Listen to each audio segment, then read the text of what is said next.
Hey, you should be listening to us on the Newsly app. Just visit newsly.me to download today and listen to the entire internet, including podcasts like this one. You can also check out our conversation with founder Yanni, Season 3, Episode 8. This episode is powered by Airdrie DQ Grill and Chill, owned and operated by local entrepreneurs. Check out one of their 3 Airdrie locations today and pick up a blizzard, ice cream cake, or dilly bar. The Biz Dojo is also brought to you by Beyond a Beaten Path. If you're on the lookout for a personalized gift, head to beyondabeatenpath.ca and get started on your custom creation. Beyond a Beaten Path. Personalize it, because everything else is boring. So last week, I was driving, as I do. In your car? In my car. With my son by my side, as is often the case. And we were leaving his final basketball practice of the season. And so about, I guess a month and a half ago, we made the decision that he was not going to play winter basketball and that he was going to play hockey. Yeah. I mean, as a hockey player, I played a ton of basketball as a kid. Didn't play a lot of hockey. I kind of wish it was the other way around at this point in my life. So. Well, I thought Bragg Creek's got a pretty cool program. It's called rec or pond hockey or something like that. It's really fun based, and it just seemed like a great opportunity to get him to try the game, right? Pretty low pressure environment, and it's also in Redwood. There's not a lot of things happening directly in Redwood. But once the outdoor ice is in and it's all outdoor, which I think it's kind of got Mystery Alaska vibes to it. Nice. So those 5 a.m. practices outdoors are not going to be fun. We'll see. So anyway, we decided to do that. Anyway, we're leaving his final basketball practice, and I always ask him how to go. What'd you learn? Yada, yada, yada. And he's telling me how great it was and how much fun they had playing mini games. And then we get to the corner and he's super quiet. And I'm like, what's up? And then he just started crying.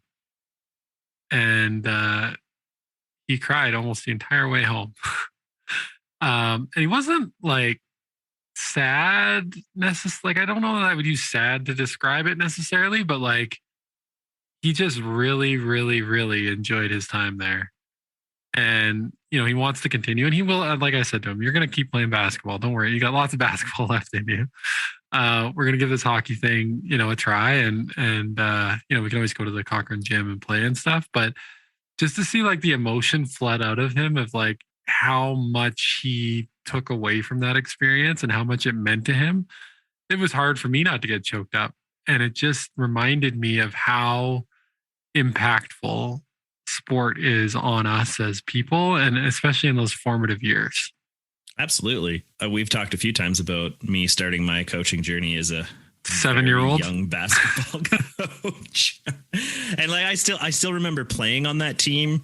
I still remember I didn't play on the team I coached, but I remember playing on the team, and then the following year coaching that team. And every time I have coached anything, whenever the kids move on to another sport, or it's just, their last year or whatever, it's hard as a coach too. Like just, it's emotional. Like you're excited for them. You're happy that they're continuing on into something they love. You hope they took some stuff away. And it's like a happy, sad moment combined. Yeah. Yeah. That's how I would describe it. It's like, man, I had so much fun and I really loved that, but you kind of want to do it forever. Yeah. But then there's that lesson that comes with it that everything ends, and to enjoy what it was. I don't know. It was an impactful moment. And then you flash forward, a couple of days, and we're playing hockey, and I'm helping coach his hockey team. And yesterday we had practice, and at the end of the practice, he's like, "This is the best thing I've ever done." Like he enjoyed it so much. And it's like, it's just so cool to see him kind of go through those ebbs and flows of life, but just how much good, fun, fulfilling stuff that he's getting to do, and how much of that is through sport. And I'm just trying to drink it all in and enjoy it with him. Not just sport, but taking on something new and different, right? Like it's sport is the vehicle, but just cool that he's just trying something different. Cause there's a lot of parents out there who wouldn't let their kids try something different. So yeah, kudos to you for having him try something new and different and encouraging him. And there's a lot of kids who, sure, I'll quit basketball if I can play more Fortnite. Or there's a lot of kids who wouldn't try something new. So it's it's tough so too. Awesome when they do. Yeah, it's tough to jump in when you're 10, and most of the other kids have been playing since they're 5, right? Like that's just the reality of it in the hockey world. A lot of kids start in that 5-6-year-old range, and he's 10 and jump in late, much like I did. And I just reassure him that he's at least 10 times better than I was when I first started. And he's only going to get better if he, just puts in a little bit of effort and does his best. And, the most important thing, though, is just having fun. And he's already got to meet a bunch of new kids that he never would have met otherwise, have some experiences, again, that he never would have had otherwise. And it'll all kind of help him build and develop his character going forward. Yeah, and in this episode, we talk with Jordon a fair bit about sport, and specifically, he goes into running.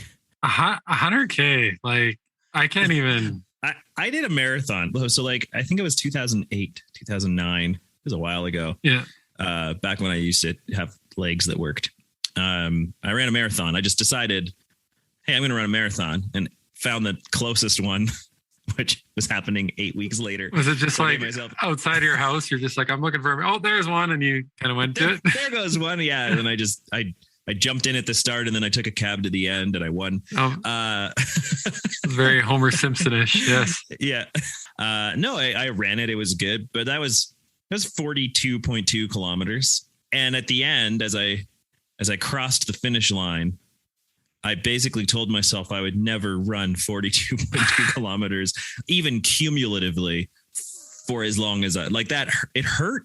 There was 2 weeks where I just needed people to do things for me because I couldn't use my legs. But just the drive to try something new and to get an experience, it was on my bucket list just to do a marathon. I didn't care about time. I had no aspirations of running the Calgary Marathon and being chosen to go to the Boston Marathon because of my amazing time. I just wanted to cross the finish line. Yeah. And I will say the halfway mark that they always talk about, there being this sort of wall at the halfway mark, is absolutely real. Right. It feels like you ran into a wall, in part because, I saw guys running the other way who were on the last 300 meters of the course. And I was like, geez, that guy's going to be done. He's going to go home, have some lunch, hang out with his family, probably watch a couple movies, come back here and watch me finish later tonight. Was that a deflating moment, or did it inspire you to kind of finish it up? I think I was self-inspired through most of it because I did have the mentality that I just wanted to check it off the list, and however long it took is how long it took. I would say it was mildly deflating. It was inspirational for a moment, but only because the first thought in my head was, well, I must be near the end if those guys are finishing. And then I saw the next mile marker and I was like, oh. How old were you when you ran it? Were you in the last, were you like 28 or 29 or something like that? Yeah. I would have been 13 years ago. So 27, 28. Okay. Yeah. I read a book. I read a book. That's it. Just that's it. And moving on now. Called When, the science behind perfect timing or something. And it by Daniel Pink. And it talked about how you're I can't remember the numbers, but 60 or 70% more likely to run a marathon at the ages of 28, 29 or 38, 39, 48, 49, because you kind of get that itch to check off bucket list items. Mortality becomes a thing that you start thinking about. And in those ages, you see a lot more people running marathons, apparently. Interesting. I don't think any of that crossed my mind. I was literally just I'm not doing anything. I'm not playing any sports, or I was playing a little bit of ball hockey. I need something to do a little exercise, and then gave myself 8 weeks. Literally did not run further than a half marathon in my training. And I only did that once. And at the end of it thought, I'm never going to finish this thing. I ran 21 kilometers. And by the time I got home, I was like, there is no way. This thing's in 3 weeks. I've ran a half marathon once and I'm out for a week. So this is going to suck. Yeah. I have no aspiration to run a marathon. Maybe I will one day, but it's not an itch that I have. Well, meanwhile, as I'm coming up to the finish, I ran the last like kilometer with this woman who was like easily in her 60s. And I caught up to her, which means she was ahead of 28-year-old JP.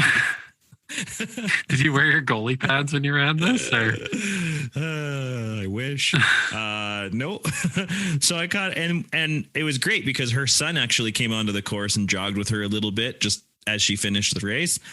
And so the three of us were chatting, and it was like her 7th marathon or something. So that instantly made me feel better. I was like, okay, good. This is a veteran marathon runner who clearly has tactics that allow her to skip the line or something. Uber. No. Yeah, exactly.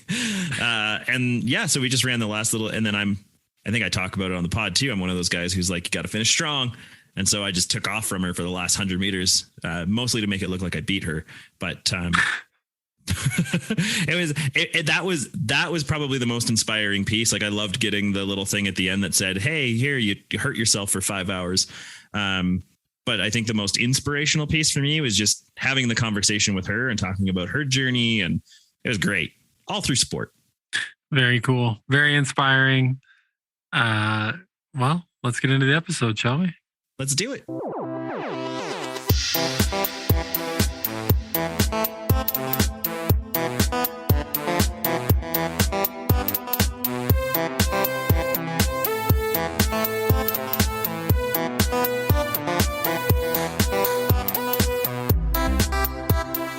Welcome to the Biz Dojo with Seth and JP. This week in the dojo, we're joined by Jordon Walsh. Jordon, welcome to the dojo. Actually, welcome to the dojo. Literally, I was going to say, I think I'm the inaugural interview inside the dojo. And I got to say, you got a lot of Vancouver Canucks and 2 little Colorado Avalanche. Yeah, well, I apologize. I have 1 Vancouver Canuck picture in here. My boy Trevor Linden, Kirk McLean, Game 6, Stanley Cup Finals. Linden with the blood all over his jersey. I think one of the most iconic hockey pictures of all time. It's a good picture, and you got your son named Linden after Trevor Linden. It was part of the inspiration for sure. Very, very cool. That's cool. So JP couldn't join us. JP's on the big screen with us, and we apologize in advance if the audio is a little choppy. We're gonna work through it as we start to do more interviews in the dojo. But like I said, we're joined by Jordon. Jordon, you wear a bunch of hats. You're involved with a bunch of things. Maybe introduce yourself to the folks that are listening in today. Yeah, so Jordon Walsh, born and raised Wainwright, Alberta. That's how I know you, Seth, from your time back with the Junior B Bisons, which I know you've elaborated on a little bit for those consistent listeners to the Biz Dojo podcast. You know what? You took me under your wing. I was only 18 years of age. Honestly, our connection runs back to my green days in business. Not saying I'm not still green, only at 27, but you took me under your wing, gave me a chance, and I took it and ran with it. And I know we're going to talk a little bit later on about transitioning from sports into entrepreneurship, which is exciting. I mean, that's something that I learned a lot from back in Wainwright and continue to take and run with. So now I've moved from radio over to television a number of years ago. I've got 4 other companies that I'm a big part of. We got 2 television shows, one called The Rifleman, which is hosted by myself and airs in Canada and the United States on Sportsman's Channel, kind of my main bread and butter. And what I built all my other legs off of. Our second show was Backwoods Backstage with myself, good buddy Brett Kissel, and a couple members of his close family. Great time out there with everybody. And that's really, what we've engineered our other businesses on. Obviously the Deuce Vodka, which I'm proud to be a part of, and a product that our team's very, very proud of. Available in Alberta and Saskatchewan. And our distribution company, all the products that we utilize, inside the shows, we also import out of the United States and distribute throughout Western Canada. And I guess in a nutshell, that's, what the last 6 years of my life's been. And very excited to be on the dojo today and talk a little bit more about that and some other more personal stuff. You said in a nutshell. That's a huge nutshell. For sure. And there's a lot of stuff that is the biggest nutshell. A lot of nuts in that shell. Yeah, no, for sure. Tell me about it. I hear about it all the time from my fiance that I've got too much on the go, and it is a tough balance for sure. But how do you balance that? Like, what is how do you prioritize the many nuts in the shell?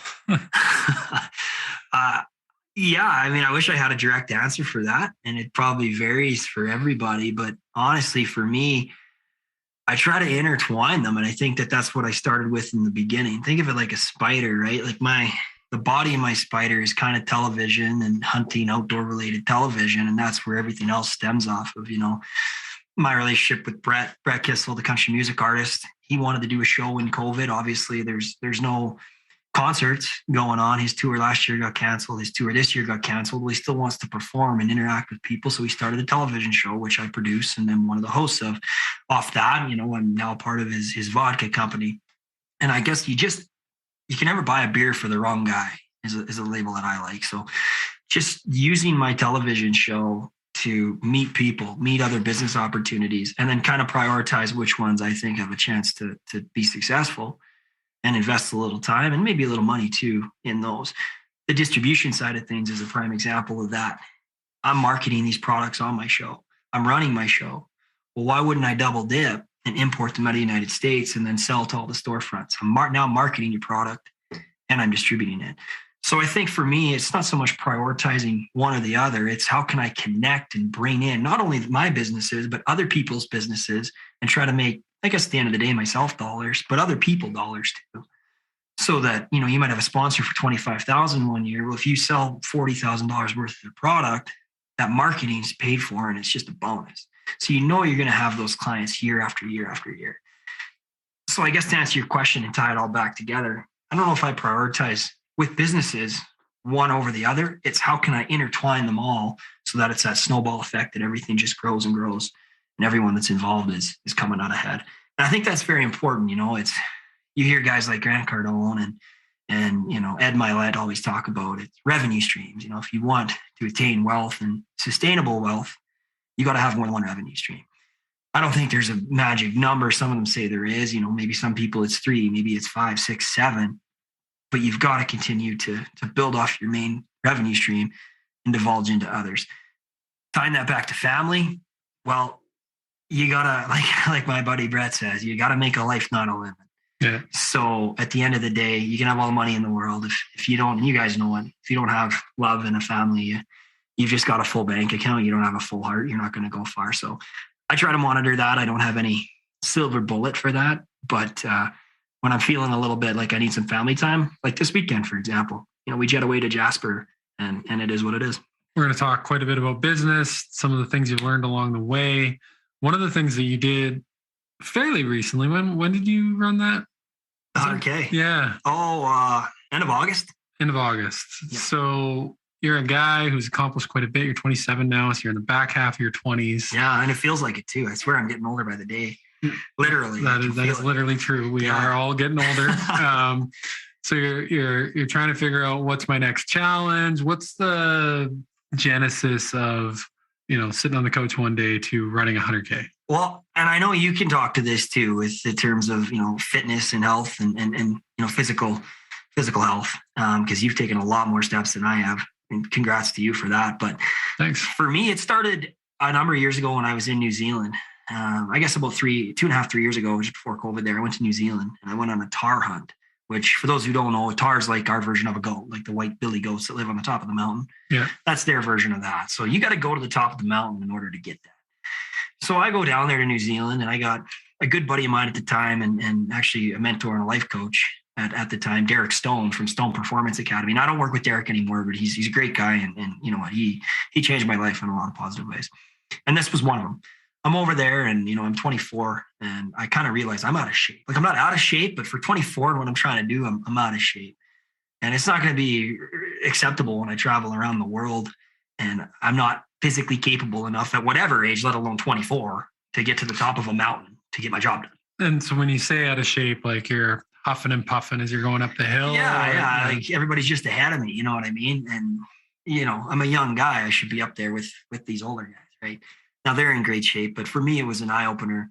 If you're in better shape, I'm going to do better. So I came back, and ever since then I started running and working out. And I really subscribe to saunas. Like that is a life changer. That's your thing. That's my thing. Yeah. If you want to, some mental clarity and get your peak performance to another level, invest in a sauna. It doesn't have to be a $10,000 sauna. You can get a $700-800 sauna. They all heat up. For the most part, they all do the same thing. Do you have a sauna? Have you ever sauna, JP? Many a time. Usually when I'm at some sort of resort or something, I'm like, oh, a sauna. I'm definitely taking advantage of that. Oh yeah. I find it way more like, I love pools, but I find pools are work. Like you're Yeah. actually trying to float. You're trying to move around. Sauna is just sit down and enjoy and get in your own head for a few minutes and get a sweat on. And yeah, I like it. Absolutely. I think there's something to like just heat therapy in general. Like I've recently gone back to the gym pretty significantly, like 4 times a week.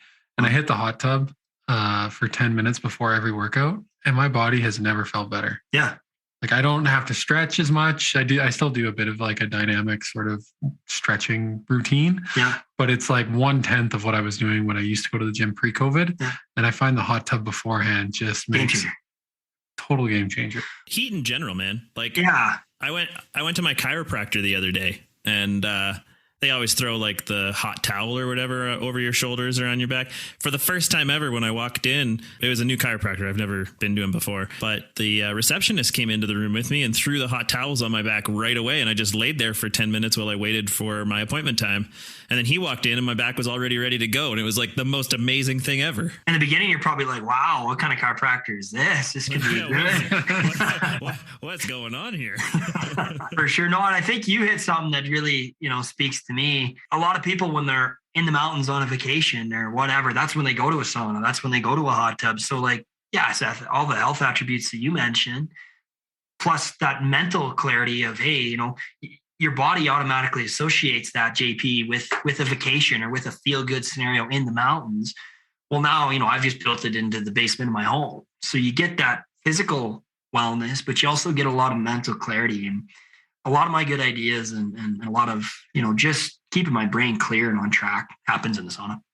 Mental clarity, I think it's interesting. You bring up the point of sort of being able to put yourself somewhere. Mm-hmm.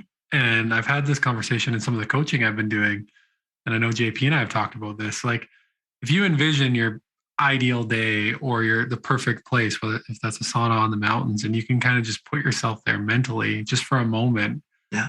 Before a stressful event, before you run 100, maybe what did you do that? I guess my question now that I'm thinking about it, did you have to do that at all while you were running your 100K? Well, and you're talking about that Happy Gilmore, Happy Place. Right? Yeah. Anybody who's seen the movie Happy Gilmore, that is exactly Chubbs Peterson right there. It doesn't get any better. Yeah.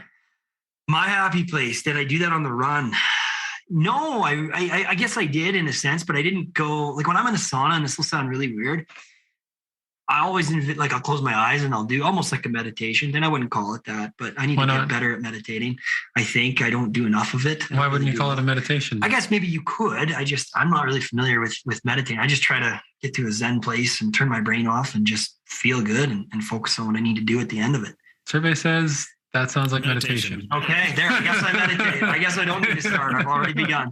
Well, I think meditation, there's a lot of people who talk about it, but like I don't know what you think about this, JP, but I feel like if you're on a walk and you're just like totally in the zone, that's like a form of meditating. My favorite video, the moment meditation on YouTube.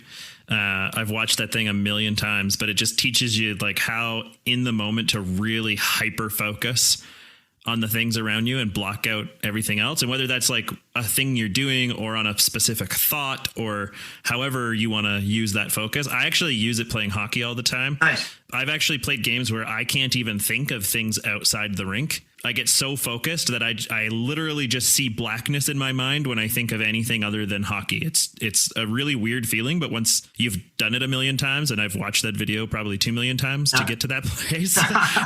But once you've done it enough, you start to experience it like that. And it's life-changing. I think Jordon is familiar with blackness in the hockey rink, but it has more to do with your concussions. But oh yeah, that's a separate conversation for another story. Secretly, the best thing probably that ever happened to me, but I mean, I still pay for it every day in full.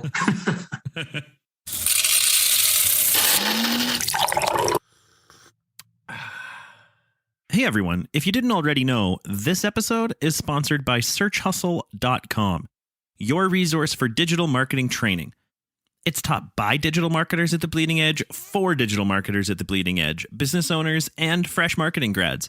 And it's free for a limited time at searchhustle.com/beta-group. That's BETA-GROUP.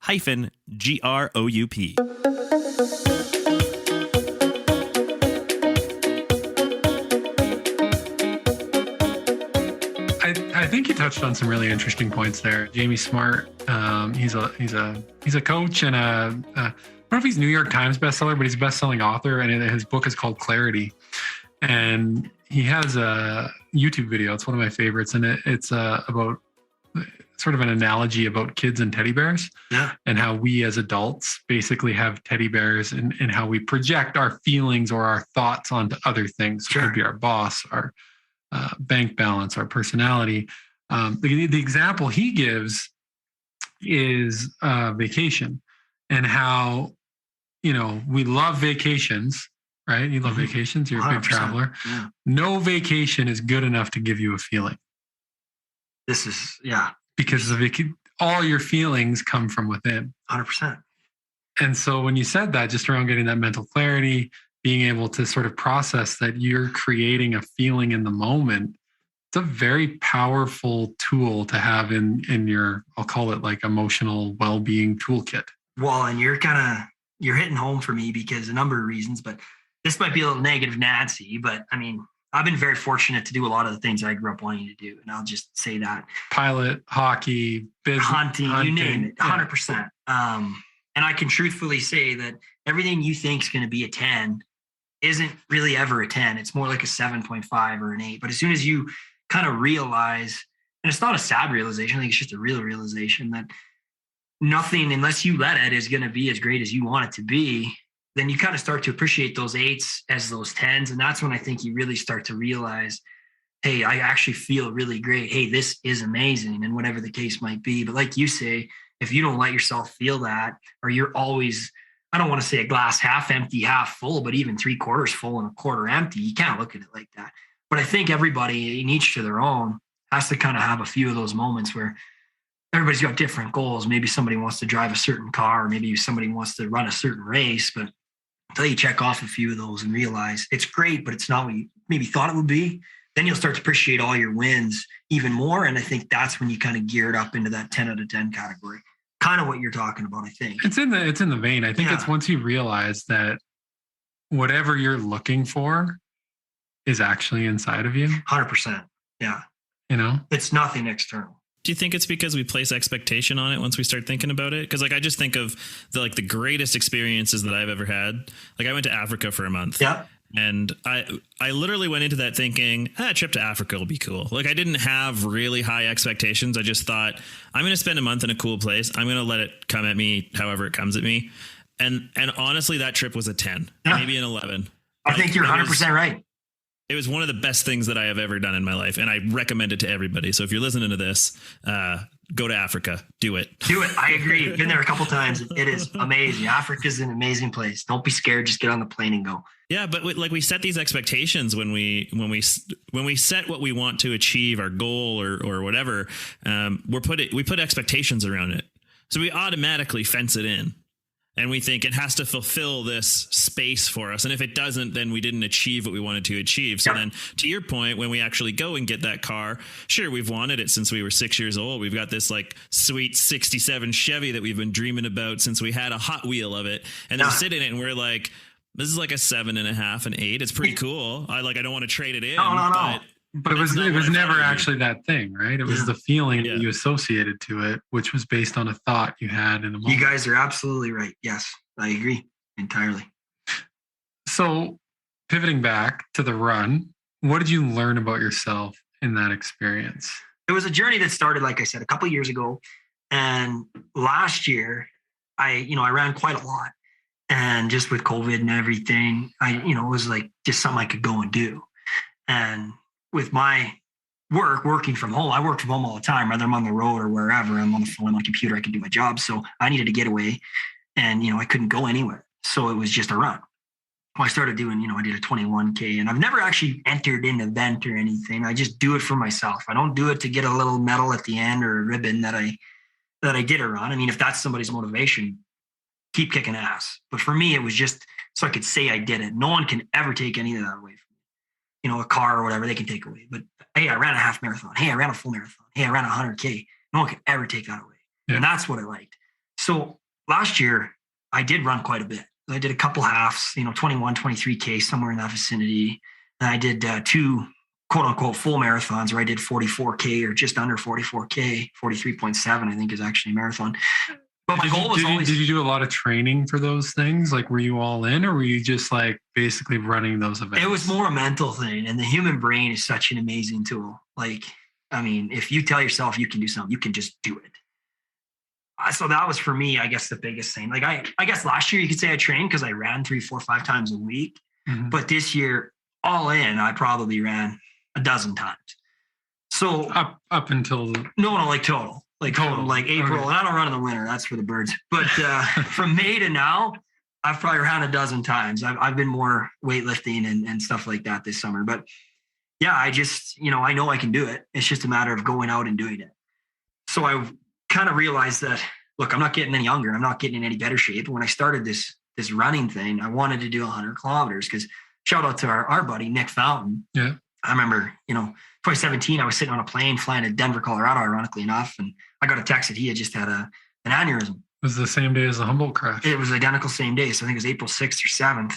And I was like, whoa, like that hit me hard. He's my age. He's just, healthy guy. He's been athletic. He was playing in Red Deer still. He was still in Red Deer. Yeah. With the college team, the Kings or whatever. Yeah. I remember that. And it was crazy. And literally like a couple months later, he went out to BC with a bunch of our other friends and they supported him. And he ran I think it's 108, like an actual ultra event. He did 108 kilometers. And I just remember when I started running, it's just crazy. That's unbelievable. I know Nick, and like, it doesn't surprise me at all because his brother does that stuff too, doesn't he? Dustin used to do a lot of the, what was it? Like triathlons. Yeah. That's exactly what it was. But like brain aneurysm, not sure if he's going to make it. 90 days later, 108K. Under 24 hours. Like, come on, right? And he didn't train for it at all. I remember after he'd done it, maybe the first time I seen him, so like maybe 6 months after that, we were sitting at a party, like just a casual outdoor thing in Wainwright. And I asked him, like, well, like, did you train? Like, he's like, no, I knew I could do it. And I went and I did it.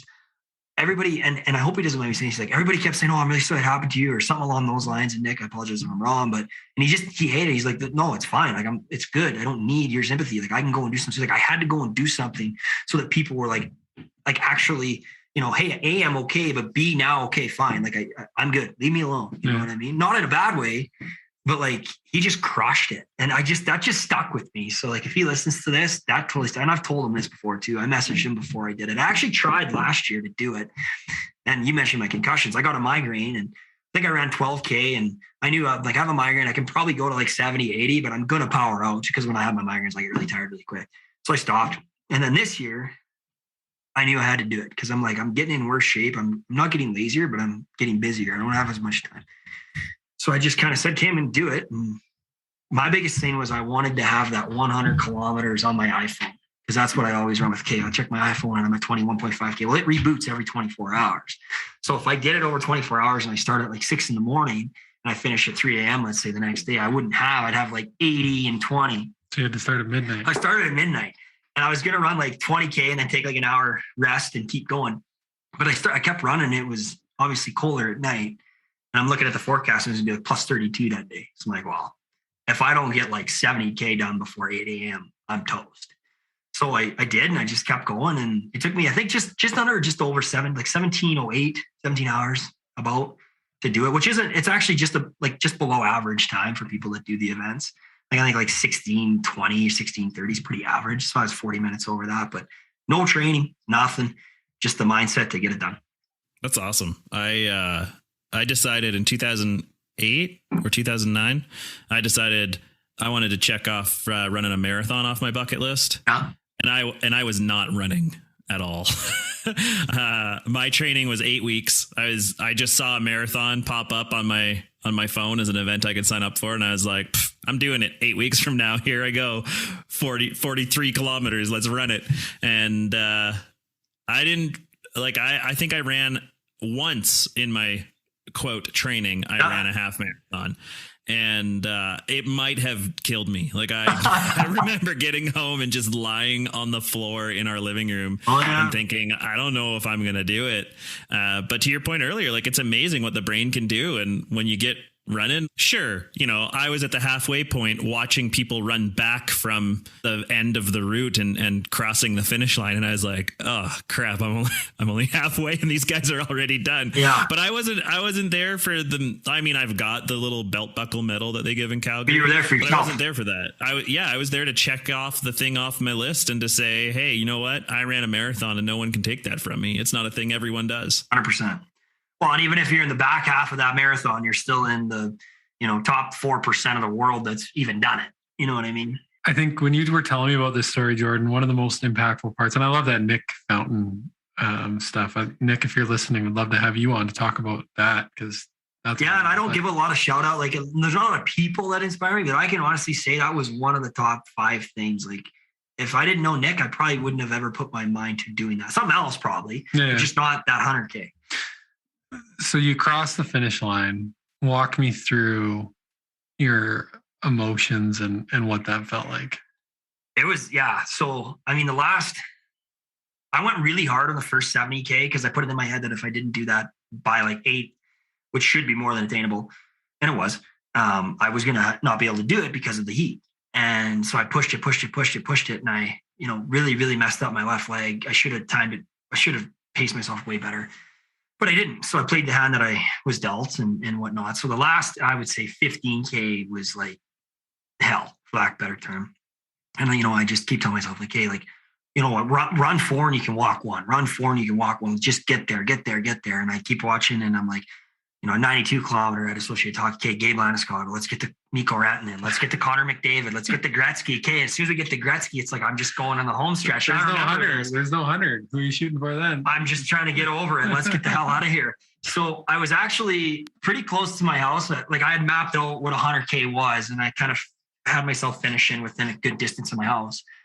So I'm like, I'm just going to run to my house. It's within 3K. Let's just go home. And then you're done. Like, you just go home, you get your massage gun, you hold it on your feet, you get in the tub, you get in that. So whatever you need to do, just get there. So I turn it on, I'm going. And next thing I know, I can see my house and I'm in so much pain. And all of a sudden you just kind of get this jolt of, I don't know if it's like accomplishment or thankfulness that I'm like, thank God I've done this. Like, how dumb was I to do this? Like, in that moment, but you kind of find 5th gear again and you finish it off real strong. And I just remember I ran to my front lawn. I laid down. It was like this euphoria feeling, which I don't have a great, like, I don't, when I was younger, I didn't really have a lot of feelings. Like, I actually went and, seen a psychologist and stuff when I was younger to really help me identify my feelings and stuff. So it's something that I've really turned into a tool now, separate conversation, but like, I don't get a lot of, I'm proud of myself. I don't get a lot of, I'm really happy with myself. But when I was laying on that grass, like, and I don't cry, but I'll admit I started like crying. I was so happy with myself that I actually did this. And out of all the things that I've done, that was one of the very few that I'll give myself say I was actually proud of myself for. That rush of dopamine is so good. That's exactly what it is. Yeah. I remember when I stepped over the finish line for the marathon, my whole body was like, yeah, you're done now. But my brain was like, that was the most amazing thing. Let's do it again. Like, it was just. Yeah. Well, that, however, it probably lasted like an hour for me. And then I was in pain and whatnot, but it's just, then you've got that accomplishment forever, like I said, but that's what keeps the guy going back. Like, that hour after, I'm like, never doing that again. I don't care if somebody pays me 25 grand. I don't care if it's for charity or some, what, I don't care. I'm never doing it again. And now I'm like, that feeling was really good. Like, I bet you if I did 125K, I could get it again. And it's like, it's never ending, right? Has there been any lessons that you've taken from that over the last, well, it's only been a couple of months, but do you find any difference in your mindset? That you can do stuff, or did you find something inside of yourself that is carried over and maybe helping you not, you talked about those 7s and 8s out of 10s. Like, did you find some of that in that moment? Well, the first thing I found in myself, and the lesson I learned, is if something really hurts, just go to the doctor. Don't be too big-headed, because I ended up cracking my left foot, like a big stress fracture. And if I'd have gone in earlier, they could have done more for it. Now there's nothing they can do for it. I got to heal with it. And every morning I wake up, I feel like I'm 76 with arthritis. So that's the first lesson. So you wanted to feel younger, but you ended up feeling older. 100%. But to tie back to you, lessons that I think it's just anything. And I think everyone kind of knows this, or you listen to a podcast and you hear it, but until you prove it to yourself, like, you don't get it. anything your brain tells your body that it can do. You just got to go do it. And then you're off to the races. So you can take that and you can apply it to other physical attributes, or, like you lost, I don't know how many pounds, you're in great shape now. And compared to what you were 7-8 years ago. About 100 pounds. Yeah. And you, I don't know how much you talk about it, but you don't drink at all anymore. Retired. At all. You're retired. Like, you just woke up in the morning, you're like, I'm done drinking. And I'm sure there was days that were easier and some that were more difficult. Actually, there was no difficult days. Yeah. Once I decided that I wasn't going to drink anymore, I just stopped drinking. And I mean, there was many indicators that I should stop drinking long before I did. Sure. Being allergic to it as a starting point. You're dead, boy. Yeah. Turning bright red every time I took a sip of beer. I mean, it progressed. Right? I remember that. Yeah, because it was like I'd drink a whole bunch and then I would turn red. Yeah, you lit up like a Christmas tree pretty much immediately. And then it was immediate. And it's like, okay, well, this isn't normal. No. I never thought of that. Good call. Great call. Yeah.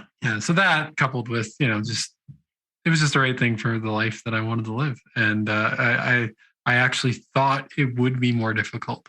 Yeah. But to your point, the day I decided I was done, that was it. Well, and I tell a lot of people that, like, every year I'll do 1 to 2 months sober, because you know what, I'll be the first to admit I drink probably more than I should, responsibly, of course. But working in alcohol with our Deuce vodka, or meeting with clients, and they always want to be showing a good time, and you want to deliver that. You got to make sure you keep a handle on it, and B, make sure you're doing it responsibly. So every year I do anywhere from 4 to 8 weeks just sober, and just because I know I can, and I don't have a problem with that. I do it, and it is what it is. I actually just did sober September. I don't call it that, but I guess sober September. And it's just, I tell people that they want to quit drinking. Oh, it's so hard. It's so hard. It's like, no, it's not, as long as you think you can do it. And you got to have a reason to do it too. Like, you just listed a couple, right? Well, I think the reason for me was myself. It was my personal health. Mm-hmm. That was the reason. It wasn't for anyone else. Yeah. I knew there would be benefits to other people by me not drinking, but it was for myself. And I think one of the things that I had told myself for a really long time is that I needed to drink for business, right? Yeah. Like you see people, you're engaging with them, you have a drink, you have a beer. That's just what you do. That becomes part of just the language of everything. And I remember I went to a business meeting in Detroit when I was helping a friend start doing the startup thing a couple of years ago. I remember that. And we're in the penthouse office of the CEO, and he's got his own private wine collection. And this is literally 3 weeks after I decided I was done drinking. Oh. And so you're standing there, and there's all these business executives, and this guy's, pouring drinks of his own private wine. Oh, yeah. And I'm like, no, thanks. I'm good. I'll just have water. Yeah. That's the moment I knew you were okay. I knew, not even that I was, but like you were going to just like hit it out of the park. It was just like, you know what? I don't actually, no, that was just a story I was telling myself.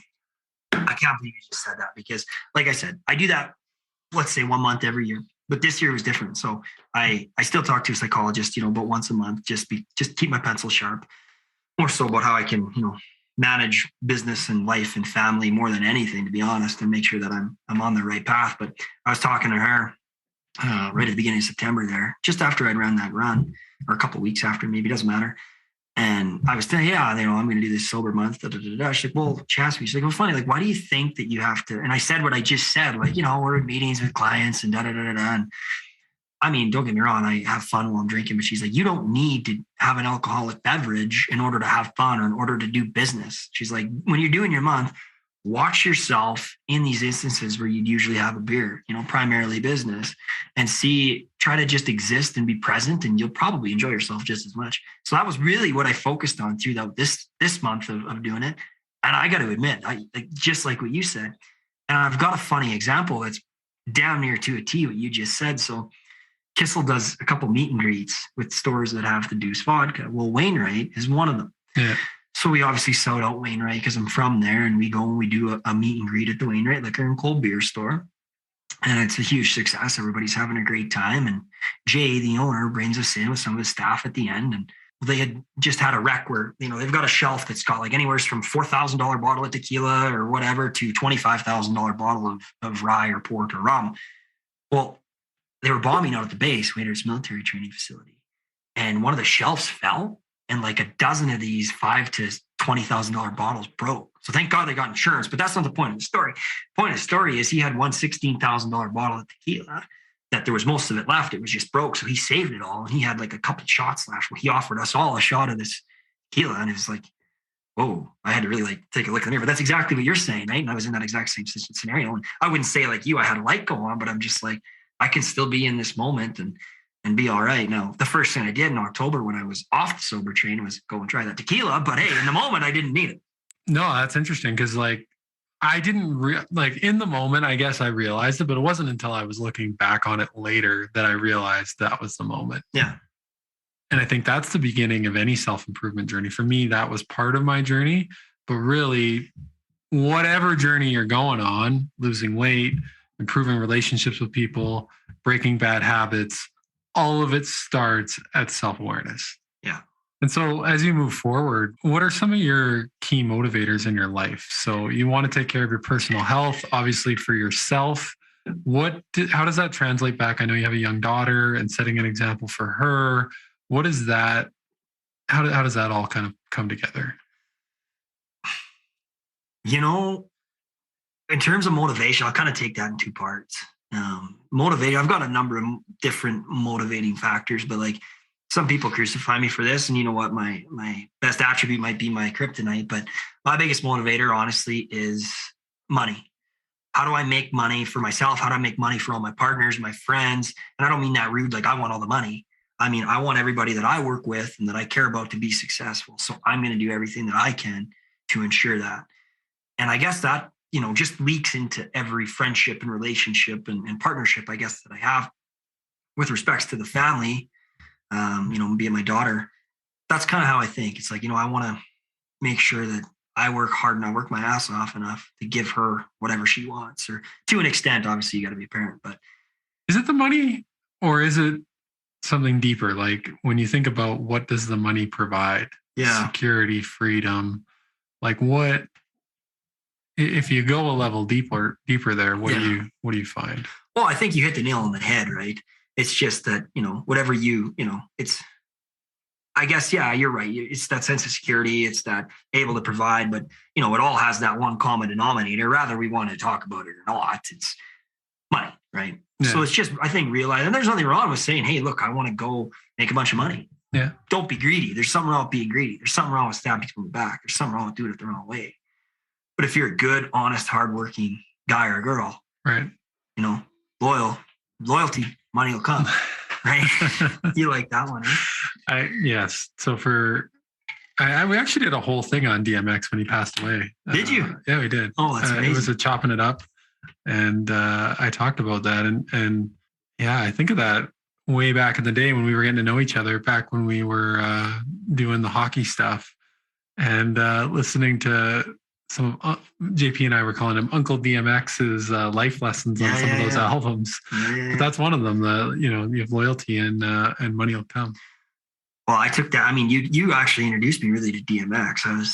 You were really the first person that got me listening to him. But that line, I mean, I took that seriously. And you know, there was a point in my career I had 3 years under my belt, TV show with a different network, and we had another network that was bigger come up into Canada, and I had to make a decision. Well, first off, am I loyal to the network? Am I loyal to the clients that have got me here with this network? And it was the clients because of a number of reasons that we don't need to divulge into. But I kind of said, and I'm not going to mention any names or anything, but I'm like, you know what? I don't know if I want to go with this new network or if I want to stay where I am, but I want to make sure that my clients that I've worked with for the last 1,000 days are taken care of. So I left it up to a couple of them. They were all American based. So I actually snuck down to the States, met with a number of them. Every single one of them to a T wanted me to move, which was tough for me. But again, it's if I'm loyal to these people, the money will come. And here we are 3 years later, and every single one of them still works with me. And every single year we've grown that, we've grown the money that we've made them, and we've grown the money that they've given us. So loyalty, money will come.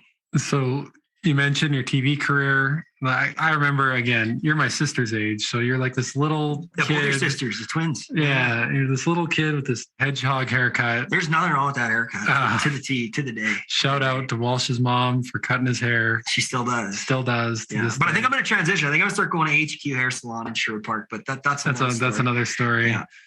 So we're rivals in ball hockey.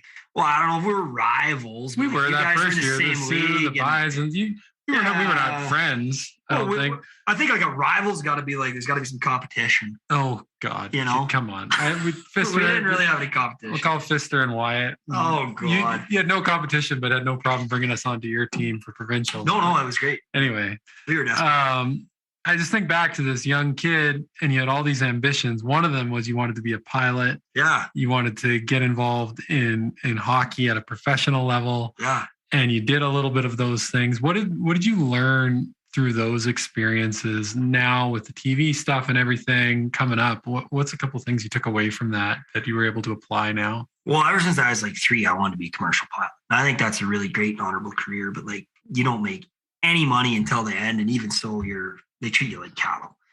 So I realized quick, there's no money in that. And then, with the hockey thing, for whatever reason, the play-by-play, and I don't give myself a lot of credit, but I thought I was pretty good at that. And, a lot of people agreed with me. So that was nice. I got you on the radio for the first time. Yeah, you did. Well, I had to sell sponsors, but you lined it all up and gave me the opportunity. Yeah. Remember when we put out that ad that we were going to be doing it before it was signed off? Oh, yeah. I forgot about that. Yeah. We had to have a big meeting with the project or the territory manager. Yeah. I'm notorious for that. I was notorious for that. I'd always shoot off before I learned, not there. Like I had to do it 5 or 6 other times, but I've learned now, like I will not launch something unless it's 100%. 100%. There you go. So that was one lesson. 100%. Like when we did Backwoods Backstage with Brett, like that show, like last year, last year about April. So 18 months now, we didn't announce, we filmed and everything. We didn't announce we were doing it until like 10 months after. That killed me. Okay. Cause I got, really good friends of mine in there. We had a blast filming. It's some of the most fun I've ever had. And the production was top notch. Not to mention, like, there's a little bit about me. It's like, well, I'm filming with Brett Kissel, who, he's my friend, but people are like, oh, Brett Kissel, you know what I mean? I wanted to announce it, but we didn't. And I bit my tongue. Then. One of the things you mentioned too, and I think of community, like you've included a lot of your friends on your journey with these TV shows. What does that mean to you? I think it's very important. And we even, transitioned a lot more of that into our partners the last 18 months since COVID, but on a friend and family level, every year I try to include, and I'll admit I'm probably getting worse at it, but include friends or include family, because at the end of the day, like when I was a kid growing up, I loved hunting. So that would be what I do for fun. Well, and I think hockey probably taught me that because hockey was fun too. But when I started working in hockey and, going out and semi-pro and whatnot, not playing, but announcing and sales, it sucked the fun right out of it. Like, I hated hockey. So when I took that step back and got lucky enough to transition, I just kind of was able to recognize that feeling or that, sense of negativity towards something you love. And this doesn't just have to apply to me in this instance. Everybody else can relate to this. Like if something that you really enjoy is not fun anymore, figure that out because you don't want to lose that. But I was able to identify that and avoid it like the plague with the hunting stuff. And that's one of the ways that I do that. It's okay. Yeah. We can travel all around the world and go to Africa and New Zealand and Spain. And that's awesome. Don't get me wrong. Like it's a lot of hard work with the filming, but it's still a vacation.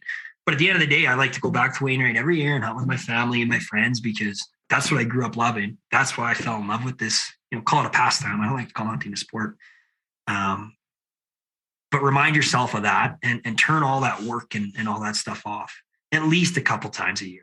So that's kind of my rule of thumb. And that's why I do what I do. Yeah. But it's also very special for me to, go back and hunt with my family or in earlier years on the show, guys like Scott McCluskey, who and Stephen White and who else? Wasn't Derek on there? Yeah, Derek Pfister's been on there. He's been on the Biz Dojo and he's been on the Biz Dojo and a little bit on the TV show too. Yeah. That's funny. No, it is.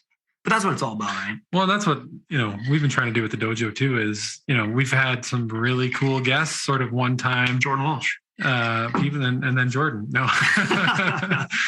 But we've been, we have tried to keep a family friends roots to it. Like, JP's sister-in-law, Val Sweeting, the curler. Yeah. We've had childhood friends. We've had lots of people from Wainwright now. Yeah. Sean, sure. Jeremy, Wyatt, Derek, Irma guy. So I think it's been, it's part of what makes it fun when you can include the people that you care about in what you're doing. Well, everybody's got a different story, right? Be it in business, be it in life, be it whatever, and varying levels of success. But like at the end of the day, everybody's got something that they can teach somebody else. I don't care who you are. So it's interesting to see. And for me, like just real quick, I had a good eye opener earlier this year where we launched our show with Brett, and one of the shows we with our other friend there, Jordon Eberle.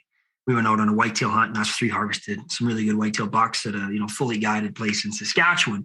I was back in Wainwright, and I went into the local hardware store, and an older guy that always watches my shows is there. And he's like, "Yeah, I watched that show with you and Brett and that Eberle." And I'm like, "Oh yeah, you like it?" Because it's like probably my favorite show that I've ever done. He's like, "No." I'm like, "Oh," like I can't relate to it. He's like, "I can't. I'm not going hunting with Jordon Eberle and Brett Kissel, and I'm not going to Saskatchewan on a paid whitetail hunt, so it really didn't have anything for me." It's like, I like when you're with your grandpa out in the back 40 around Uendon or Wainwright or Hardisty or whatever the case might be. So when you actually dive into it, like 60 to 70% and 99% of statistics are made up on the spot, but somewhere in that ballpark of people, somewhere in this made up statistic, but literally the data's there. I just don't know the exact number. Yeah. Want to watch or listen to something that they can relate to. Yeah. And then there's the other 30% of people that want to live vicariously through it. So you got to find that balance no matter what kind of content you're creating. You got to give people 2/3 of what they can relate to, but that 1/3 that they can be like, you know what, I might never get to go to New Zealand on a red stag hunt, but I'm going to watch a whole bunch of these episodes because it looks freaking awesome. And that's like this too, right? And I think not just that, but because they're relating to the 2/3, they're like, well, hell, if this guy can go on a hunt with his grandpa in the backwoods of Burma, maybe I can go to New Zealand. Go out with Eberle. Like, why can't I do 100% agreed. I had my fantasy hockey draft on the weekend, and I actually picked up Eberle with one of the last picks of the draft. Shout out right there. Quite pleased that he was available. So I think he's going to do well. He's a great human, honestly. He's one of those guys that he is as good as you think. Like as a human, he's as good as you think he is. He seems like an awesome dude. I stood in line behind him at an ice cream shop in Auburn Bay one time, and my kids were running ice cream. There's another business that's another thing you're into. Yeah, we just bought another ice cream truck. We've got a few now. I thought Sean was a serial entrepreneur, but you might give him a run for his money. Yeah, well, maybe. You know Millsy? I do. Yeah, we had him on. He's my uncle's age, I think. Yeah, they have a business together. Yeah, could you imagine? Him and I graduated the same year. Oh, okay, then he's not. He's a little younger than Brad. Yeah. But yeah, I knew who he was. His dad, Nori, was a firefighter with my grandpa, Dennis. Right. They're the same. They were firefighter together for like 15 years. Yeah. So ice cream. Ice cream. Yeah, that's adventure. Everybody loves ice cream. I think so. I mean, very relatable product. Everybody except Alberta Health Services, because they really delayed us this year. We didn't get off to the running start that we probably would have liked, but we did it right. And we probably tough to sell in the winter months. Like you probably wanted those summer months. Oh yeah. We would have very much liked those summer months, especially with COVID and everything. Food trucks were a hot commodity this year. And I mean, we only got to operate for the final 5 or so weeks, and we still managed to turn a profit. So it's like, okay, if we would have had the other 10 weeks, that would have been awesome, but we didn't. And that's just the hand we were dealt. So you play it. And you know what? At the end of the day, we've got 3 trucks now, number of bikes in the Spruce Grove, Stony Plain area. And as much as maybe we lost money this year, because again, 5 weeks to jump through the AHS hurdles, and we were able to work out a lot of the kinks. So like next year, we're going to hit the ground running. But we started, like I said, an ice cream business in the Parkland County area. And, we're really excited and proud of it. You know what gets me every winter is the candy cane crackle ice cream that they have at like Crackle? Yeah, candy cane crackle. It's like candy cane and chocolate pieces mixed into like a vanilla ice. So the candy canes actually melt like a little bit, and you get like this minty vanilla Sounds flavor. phenomenal. It is like the greatest thing about winter. Where the hell is this at? So I'm from Ontario. I used to get it at Zares, which I believe is all like PC products. Yeah. So I think you can get it at like Superstore and No Frills and those sorts of places. It's candy cane crackle. It is just candy cane crack, basically. Yes. Nice. Exactly. So Jordon, what's next for you? Well, I'm jumping on a plane tomorrow morning going to Colorado to catch the Avalanche home opener, because that team's very near and dear to my heart, and they broke it last year. So I'm hoping they can repair it this year. But from a business perspective, it's kind of our busy time of the year. I mean, kind of divide my year into segments, and this segment is fall, which is hunting season. So we're out filming and hunting and driving all over the country. I think I just picked up a new Chev from Shrewd Park Chev, and I've had it for 6 weeks. I've already got 8,000 K on it.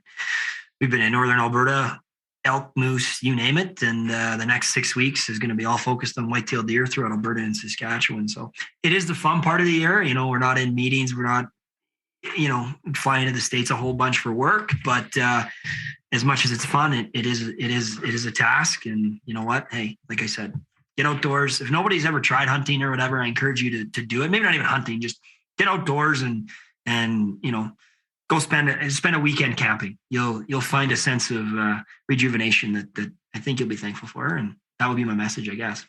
I guess last question, and we'll get you out of here. What are you doing for personal development? How are you feeding your mind lately? Really trying to be more present in the moment.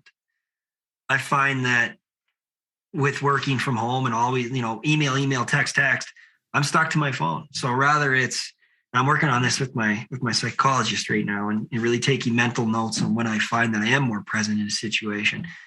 When I'm at home playing with my daughter, a lot of times I'll play and then I'll text. I'll play, I'll text. Now, I don't ever get a sense of enjoyment out of playing with my daughter because I'm always working. As much as fun as my job may be, it's still work. So I'm really trying to get rid of the phone, get rid of the computer, and just be present. Even if it's, obviously with my daughter's situation I want to be in, maybe it's a situation I don't want to be in, like stuck spending a bunch of time with Seth and JP.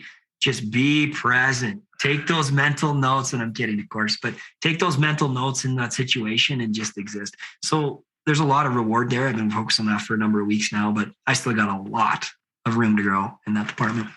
I mean, I think the other thing is be aware. Yeah. Like, be aware that the episode still needs to be edited, and I can make you say whatever I want to make you say in the next couple of days of editing. JP has an amazing hairline. It's fantastic.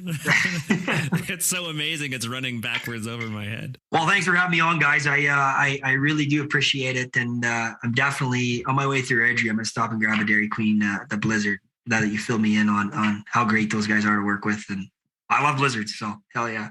Awesome. 3 locations in Airdrie. You can hit them all up. There's 3. Yeah. Oh, shoot. Stop at one for a Blizzard. Stop at one for some fries. Stop at another. Don't get the combo. Just get one piece of it. Well, next thing you know, I'll have to go home and run another 100K just to break even on my calorie intake from Airdrie to Stony Plain. But hey, it could be fun. Shout out to Trenton at the DQ Airdrie team. Awesome. Thanks for coming to the dojo. Oh, first guest. It worked out great. And I mean, thanks for having me. It's always enjoyable. And obviously, Seth, great excuse to come down and hang out. Hey, thanks for joining us today for our conversation with Jordon. We'd love it if you'd hit subscribe, leave a rating or review, and continue the conversation with us on our social media channels. We're on LinkedIn, Instagram, Facebook, Twitter, social media. And as always, if you'd like to learn more about what coaching could do for you, connect with us for a free discovery session. No obligation. Just send an email to coaching@thebizdojo.com.